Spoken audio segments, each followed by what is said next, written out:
Debt is often sold as a tool, but the architect knows it's a structural flaw. Today, we're following the blueprints of Romans and Proverbs to break free from financial chains. Discover the only debt you should ever owe: love. Let's build for freedom. Let's begin.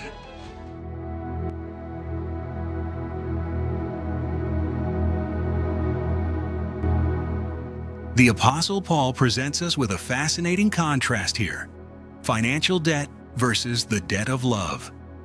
Financial debt is finite. It's a burden designed to be settled and left behind. But the debt of love? That is the only obligation you are permitted to carry for a lifetime. Because the more you pay in love, the wealthier your soul becomes. Imagine your soul as a conduit, a pipeline of blessings flowing from God to the world. Outstanding debts are like gravel trapped in that pipe. When the line is clogged, the flow of love is restricted. It just can't get through. For those of us in midlife, the answer isn't necessarily working more hours or grinding harder. It's about realigning your priorities. First, clear your headspace. Sit down and perform an emotional audit. Write a list of the times you've said no to helping someone or snapped at your spouse simply because of the crushing pressure of debt. This helps you identify exactly how much of your capacity to love is being stolen by your creditors. When you see the true cost, the friction in your marriage, the distance from your kids, you will find a hunger for freedom more powerful than ever before. Second, establish a generosity fund even while you're in debt. This might sound counterintuitive, but it is a critical spiritual link. Don't wait until every penny is paid off to start giving. Set aside a small amount, even just 1% to 5% of your income, for acts of kindness. This act reminds your soul, I am not a slave to money. I am still the master of my own life. It shatters the scarcity mindset that debt forces upon you. Finally, I want you to apply a principle that defies standard financial logic: the relationships over interest rule. If you owe money to family or friends, prioritize paying them back before you pay the bank. Why? Because when they lent you that money, they didn't just hand over paper bills. They handed you their trust, their sacrifice, and sometimes the very security of their own families to help you through your storm. The bank collects through contracts and interest. Your loved ones collect through silence and grace. Do not let your spirit be weighed down by the burden of an unsettled kindness. When you pay these debts back, you aren't just moving numbers. You are mending bridges and inviting peace back into your home. You aren't seeking freedom just to accumulate digits and become a lonely millionaire. You are seeking freedom to be yourself again. Imagine waking up tomorrow morning and instead of fearfully asking, "How much do I owe today?" you look up and say, "Lord, who can I bless today?" That is when you find your true voice. That is when you reclaim your dreams. That freedom is the only prosperity that truly matters. Freeing your soul to love is a beautiful start. But I know some of you listening feel stuck. For you, it's not just gravel in the pipe. It's a massive stone wall crushing your shoulders every single day. Why did you end up here? Why do you feel like your voice no longer carries weight in your own home? Why does that cold sense of isolation haunt you, even when you're surrounded by people? And the key I'm about to share next will unlock that prison door. We are going to strip away the lies and expose how debt has turned you into a modern-day slave. If you skip this next part, you may never understand the invisible chains that are truly holding your soul captive. To understand why King Solomon used such harsh language, calling a seemingly kind act a lack of sense, we must walk through the following layers of context. First, in the original Hebrew, the phrase "one who has no sense" is actually chaser leb. This refers to a person whose emotions, pity, the need for approval, or the fear of offending completely overwhelm their ability to foresee consequences.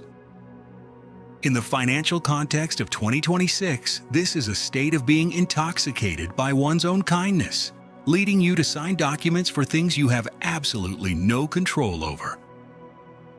Second, in Solomon's time, there were no insurance companies or complex legal procedures like we have today. On the ritual of the covenant, shaking hands in pledge was a public legal act. When two people struck hands before witnesses at the city gate, the guarantor was saying, "If he does not pay his debt, take my life or my property instead." The value of a promise. Back then, a word was your honor. Once you shook hands, there was no turning back.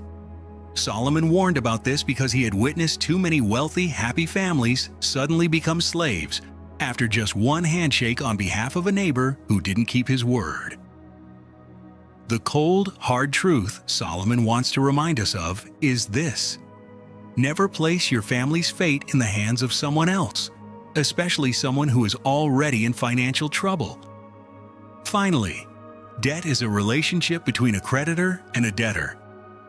When you step in as a guarantor, you create an unstable structure. The guarantor. You take on 100% of the risk but receive 0% of the benefit. The debtor.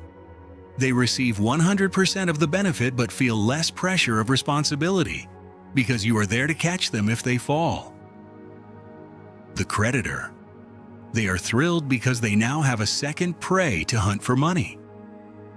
Solomon views this as a lack of sense because it violates the universal principle of fairness. You are interfering with someone else's process of learning from their mistakes. By co-signing, you inadvertently rob that person of the opportunity to face reality and grow in their own financial stewardship.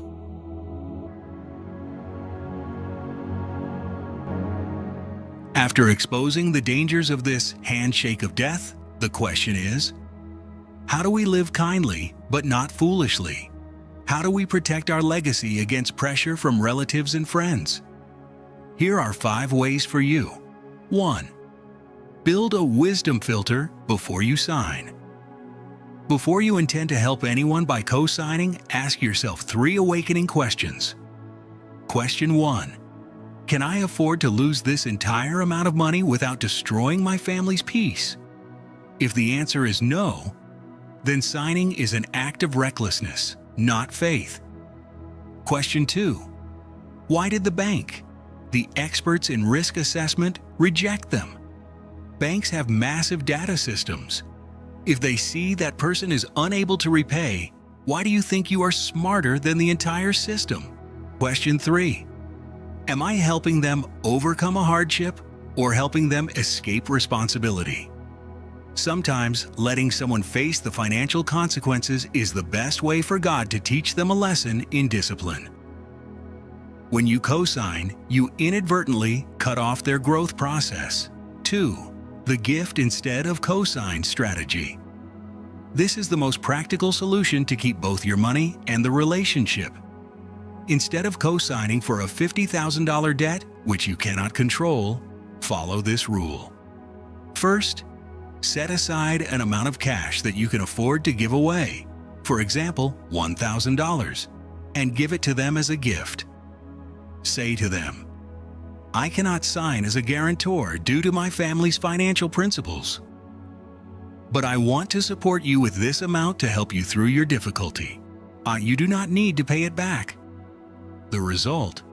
You limit your risk to what you can control. You still show kindness and love.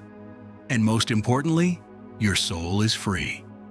You won't spend sleepless nights wondering if they will pay the debt, because you've already given it away. 3. The art of a gracious no. In adulthood, we often fear losing face or being seen as selfish. This is when you need a wise communication script to protect your boundaries without destroying the relationship. The formula: empathy plus principle plus other support. You can say, "I truly understand the difficulty you're facing, and I sincerely want to see you succeed. However, I have a personal rule to never co-sign for anyone." in order to protect my family's peace and keep our relationship untainted by money. I can help by connecting you with a financial expert or support you with a small amount within my means, but I will not sign this contract. This shows that you aren't saying no to the person. You are saying no to a risky method. All of this is not meant to make you selfish or narrow-minded. On the contrary, it helps you become someone who is wise and generous. Jesus paid the debt of our sins, but he did so with his own blood, a price he voluntarily paid while maintaining full control. He never wants you to blindly place your life in the hands of someone else's risk. When you master your finances, you gain the power to fulfill the mission of love without hindrance. Learning to say no to external pressure is a giant step forward. But the truth is, the greatest enemy isn't our neighbors or co-signing offers. And the greatest enemy often lies right within us, in the hidden desires that make us voluntarily mortgage our souls for fleeting materialism. The blueprint is clear. Your signature is your most powerful tool. Don't waste it on a structural trap. Clear your debts, carry only love, and build a foundation that no market can shake. It's time to trade your chains for a legacy of freedom. I'm the architect. And as always, keep building.